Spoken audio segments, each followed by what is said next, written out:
The lightweight division and WCW was like one of my favorite things to watch, and you had a piece of that. So how are you reflecting on that era, or at least that chapter of wrestling?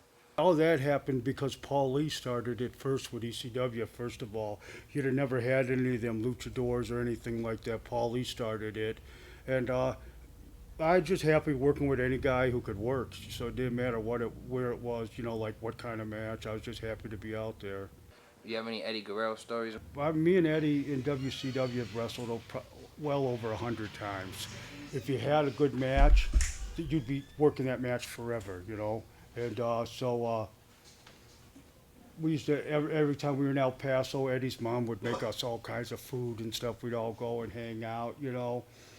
That's always cool as shit. Just I don't know. Eddie and I've worked so many times. We've worked sober and ready to go. We've worked where we were both blitzed out of our mind and stumbled fucking to the ring. It didn't matter. We just always had a good time. Like Eddie's great.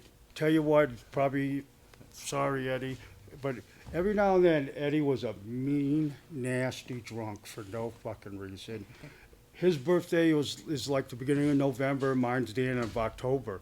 So we'd celebrate our birthdays together, and we were on the road, and we were in Minneapolis. And we're shooting pool, and I go, Eddie, it's your shot. I have no idea what he thought I said. This pool cue comes shooting across in front of me 1,000 miles an hour because he threw the stick at me. And then I'm like, what the fuck, Eddie? And then he feels bad, but just shit like that.